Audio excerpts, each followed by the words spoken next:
पुणे येथे ॲडव्होकेट बाळासाहेब आंबेडकर यांची पत्रकार परिषद विविध मुद्द्यावरती काय मांडले बाळासाहेब आंबेडकर पहा. सर, लोकांनी भारतीय जनता पक्षाच्या कार्यकर्त्याला, नेत्याला, आमदाराला, मंत्र्याला विचारायला सुरुवात केली होती.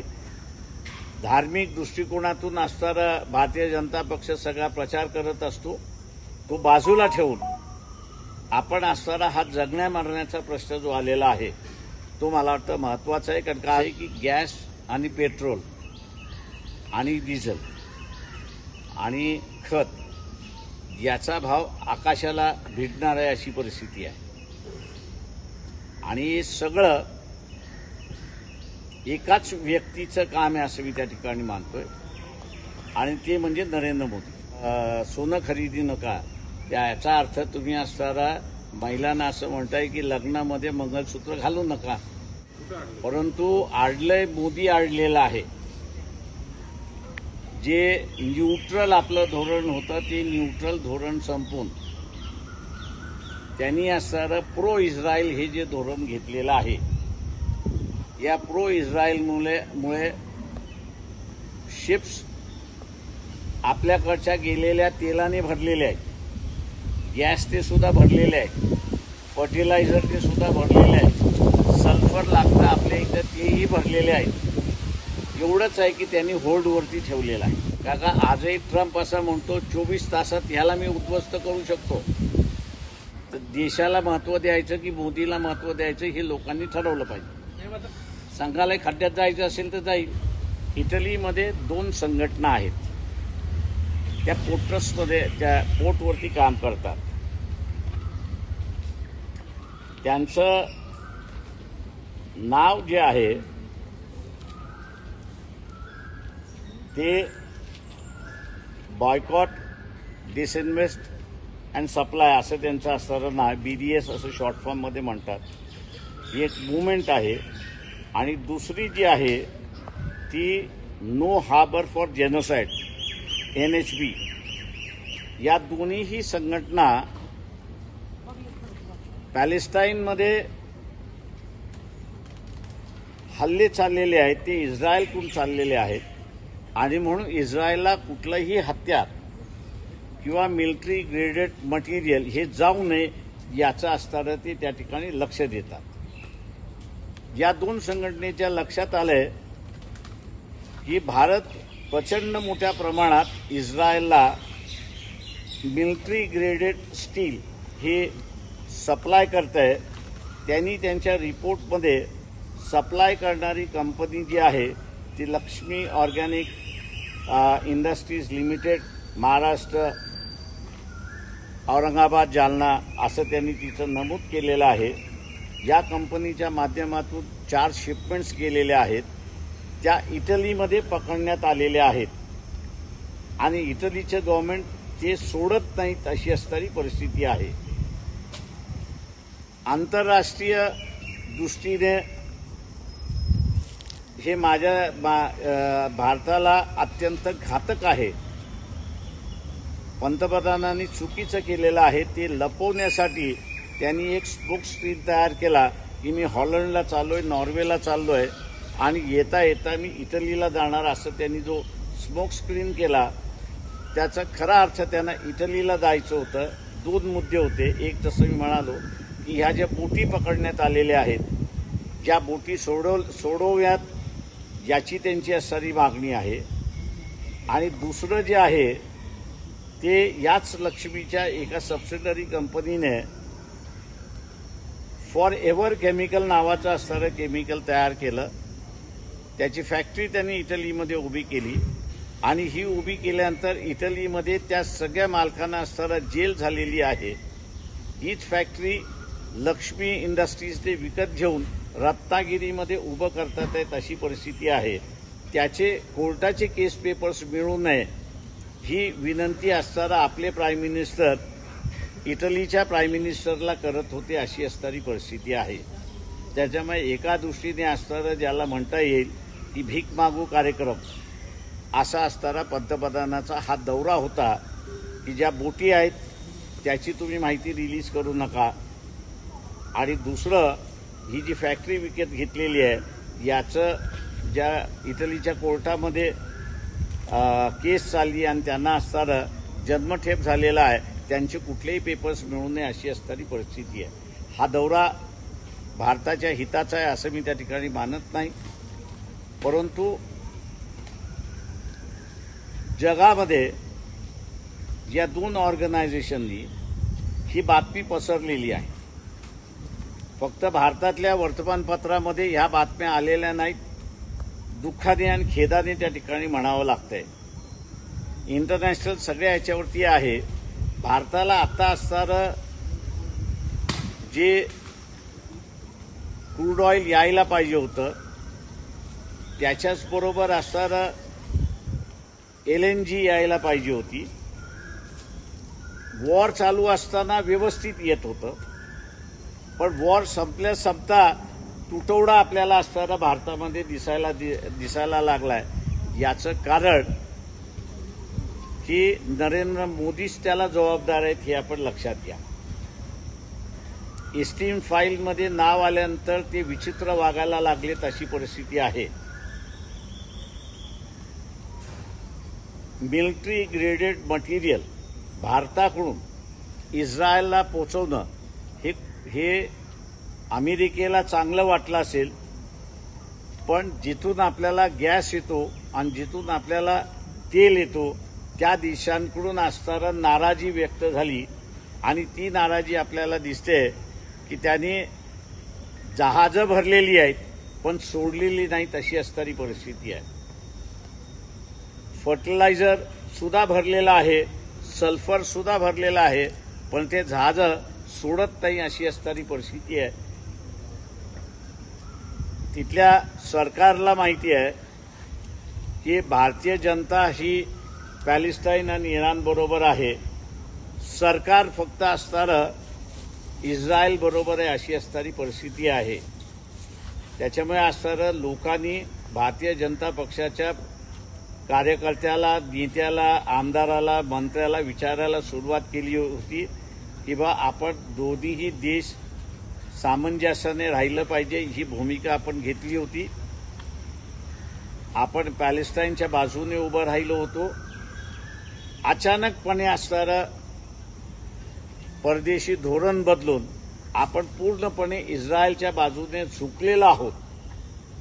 हे का झुकलो याचा असणारा खुलासा हा मागितला पाहिजे.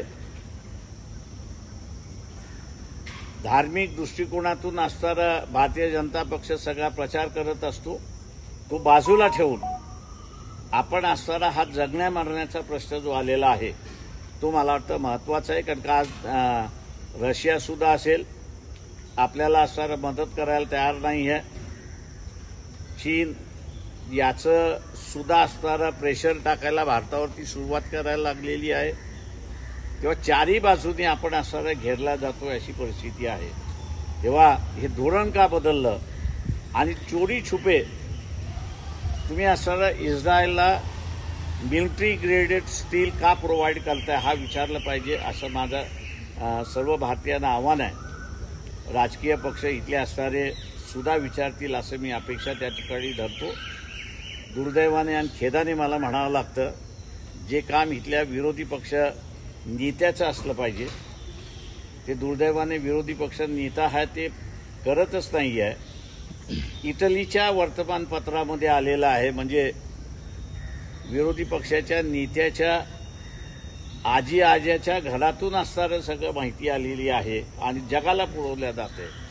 तेव्हा निश्चितपणे नातवाला सुद्धा पुरवल्या गेली असेल, पण नातवाने असणारं ते काही उचललं नाही अशी असणारी परिस्थिती आहे. आणि म्हणून आज आमच्यासारख्यांना असणाऱ्या रिजनल पार्टीजला नॅशनल इश्यूज उभे करून डिबेट सुरुवात करावा लागतो. ही आता आमच्यावरती आलेली पाळी असं मी त्या ठिकाणी मानतो. तुम्ही असं म्हटलं की दीप निवडणूक कार्यक्रम सुरू झालेला आहे. मोदींचा हा दौरा जो होता त्यावरती शरद पवार असं म्हणाले की जगभरामध्ये भारताची प्रतिमा जी आहे ती जपण्याचं काम देशभरात मोदी करतात. त्याच्यावरती मला कॉमेंट्स करायचे नाहीत, कारण का एकदा कधीतरी बोलेल की बोलता भिडू कोण आहे. सातत्याने असं का होतंय? वेगळी प्रेस घेतो मी. याच्यावरती आहे काय कोणाचं अजून काही? नाव एफस्टीन फाईलमध्ये आलेलं आहे असं तुम्ही म्हणताय, त्याच्यामुळं एफस्टीन फाईलच्या दबावामुळे देश मोदींवरती दबाव निर्माण करण्याचा प्रयत्न आहे. असं काय आहे एफस्टीन फाईलमध्ये काय असेल की जेणेकरून देशाचं परराष्ट्र धोरण असेल ते सगळं दोन मी तुम्हाला असणाऱ्या PNBचे 2 नोटिफिकेशन हे करायला सांगतो. एक ॲग्रिकल्चरला 2005 साली PNBने गव्हर्नमेंट ऑफ इंडियाचं काढलेलं स्टेटमेंट, आणि आत्ता माझ्या अंदाजानं मार्चमध्ये 2026ला काढलेलं स्टेटमेंट ते बोलकं आहे असं मी त्या ठिकाणी मानतो. मी ह्याच्यावरतीच प्रश्न घेणार आहे, दुसरं कुठच्या ह्याच्यावरती नाही. तर तुम्ही म्हणताय पेट्रोल गॅस सगळ्या जी परिस्थिती निर्माण झाली देशात, तुम्ही कसं पाहता पुढं काय होईल मग? असं स्थानिक सिच्युएशन मोदी साहेब म्हणतात की पेट्रोल माझ्या अंदाजाने माझी आपण मे मध्ये आहोत, माझी मार्च महिन्याची प्रेस कॉन्फरन्स जर कोणी काढली मुंबईतली तर त्या ह्याच्यामध्ये मी ह्या सगळ्या गोष्टी तिथं असताना नमूद केलं होतं. आता असताना मोदी म्हणतात आहेत की प्रिपेअर त्या सगळ्या ह्याच्यामध्ये. माझं म्हणणं असं आहे की गॅस आणि पेट्रोल आणि डिझेल आणि खत याचा भाव आकाशाला भिडणार आहे अशी परिस्थिती आहे, आणि हे सगळं एकाच व्यक्तीचं काम आहे असं मी त्या ठिकाणी मानतोय, आणि ते म्हणजे नरेंद्र मोदी. कॅबिनेट ही त्यांच्याबरोबर नाही अशी असणारी परिस्थिती आहे, पण कोणीच बोलायला तयार नाही अशी परिस्थिती आहे. पूर्वी पेट्रोल डिझेल तर ठीक आहे की डिपेंडन्सी आपली दुसऱ्या देशाने, पण ते हे पण म्हणतात सोनं पण विकत घेऊ नका, त्याचं काय कारण असेल तुमच्या हिशोबाने? मोदींच्याच भाषेत बोलायचं झालं म्हणजे चिदंबरमनी ज्यावेळेस लोकांना सजेशन केलं होतं त्यांनी की बा सोनं विकत घेऊ नका, त्यावेळेस मोदींचंच भाषण होतं, महिलांना उद्देशून होतं की काँग्रेस पक्ष तुमचं मंगलसूत्र सुद्धा चोरून घेते. तेव्हा मोदींना त्याच भाषणाची आठवण करून देतोय की तुम्ही लोकांना म्हणताय की सोनं खरेदी नका, याचा अर्थ तुम्ही असणारा महिलांना असं म्हणताय की लग्नामध्ये मंगलसूत्र घालू नका, हाच त्याचा अर्थ होतो. डॉलरच्या तुलनेत रुपया पडत चाललेला आहे. ग्रामीण भागामध्ये अनेक पेट्रोल पंपावर पेट्रोल डिझेल देताना टंचाई आहे, गर्दी आहे, दाखवली लोकांमध्ये नाहीच आहे. म्हणजे वाशिम जिल्ह्यातलं मी सांगू तर त्याच्यातले 42 पंप आहेत, 42 पंपापैकी 3च पंप आहेत की ज्याच्यावरती पेट्रोल मिळतं, उरलेलं याच्यावरती नाही. किती दिवस पुरेल मग आता हे? किती दिवसांचा साधा शिल्लक आहे असं वाटतं की जेणेकरून त्याच्यानंतर परत जर कदाचित तिकडून क्रूड ऑइल आलं नाही तर त्या सगळ्या गोष्टी प्रश्न असा आहे की क्रूड ऑइल पाठवायला सगळेच तयार आहे. भारताला क्रूड ऑइल प्रोव्हाइड करायला सौदीही तयार आहे, UAE तयार आहे, इराणही तयार आहे, इराकही तयार आहे, आणि रशियाही तयार आहे. त्या नाही असं नाही, परंतु आडलंय मोदी आडलेलं आहे. जे न्यूट्रल आपलं धोरण होतं ते न्यूट्रल धोरण संपून त्यांनी असणारं प्रो इस्रायल हे जे धोरण घेतलेलं आहे, या प्रो इस्रायलमुळे शिप्स आपल्याकडच्या गेलेल्या तेलाने भरलेल्या आहेत, गॅस ते सुद्धा भरलेले आहेत, फर्टिलायझर ते सुद्धा भरलेले आहेत, सल्फर लागतं आपल्या इथं तेही भरलेले आहेत. एवढंच आहे की त्यांनी होल्डवरती ठेवलेलं आहे. याला जबाबदार एकमेव नरेंद्र मोदी, दुसरं कोणीच नाही. यातनं तिढा सोडवायचं कसं? मोदीने भूमिका बदलली तरच हे होऊ शकतं. याने किंवा लोकांनी असताना मोदीला विचारलं पाहिजे की देशाच्या हिताचं धोरण जे होतं ते तुम्ही बदललत का? आणि दुसरा प्रश्न असा विचारला पाहिजे त्यांनी लोकांनी की एस्टीन फाईलमध्ये तुमचा फक्त उल्लेख आहे, त्याच्या पुढे अजून काही आहे का?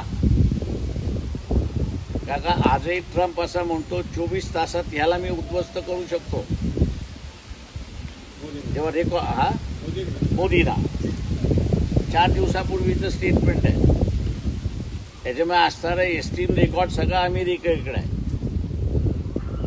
तेव्हा लोकांनी विचारायला सुरुवात केली पाहिजे की खरंच तुमच्यावरती दबाव येतोय का. दबाव येत असेल तर देशाला महत्त्व द्यायचं की मोदीला महत्त्व द्यायचं हे लोकांनी ठरवलं पाहिजे. नाही मात्र आता मग भाजपचे नेते मोदींच्या आव्हानाला प्रतिसाद देत आहेत. कुणी ट्रेननं प्रवास करतोय, कोण चालत म्हणतो, बुलेटवर जातंय कुणी आपण पाठीमागे 100 गाड्या असतात का. तरी काय म्हणजे तुमच्या बोलण्यात असं जाऊन दे की एकट्या मोदींमुळे देशाची आज ही अवस्था झाली, तर तुम्ही संघाला सूचित करणार का बाबा हे बदलं नाही तर देश खड्ड्यात जाईल. संघाला खड्ड्यात जायचं असेल तर जाईल. वॉर्निंग करायचं जसं आहे मी वॉर्निंग मार्च महिन्यामध्ये केलं होतं. बँकेचा प्रॉब्लेम येईल, फर्टिलायझरचा प्रॉब्लेम येईल, गॅस आणि याचं येईल, डिझेल पेट्रोलचा प्रॉब्लेम होईल, लेआउट व्हायला सुरुवात होतील आणि अनेक फॅक्टरीज बंद होतील अशी असणारी परिस्थिती आहे. कॉंग्रेस पार्टी तुम्ही बघितलंच असेल सोशल मीडिया लोकांचा अनरेस्ट किती त्यातनं आंध्रेस बाहेर पडला त्याच्यात. त्याच्यावर बॅन बंद केलं केलं भारतामध्ये. बॅन केलं त्याच्यावर. आपे असे तुम्ही आता कितीही बॅन केलं तर लोकांच्या मनातून तुम्ही बॅन केलं का. कागदोपत्री तुम्ही बॅन करा ना, लोकांच्या मनामध्ये ते आहेच.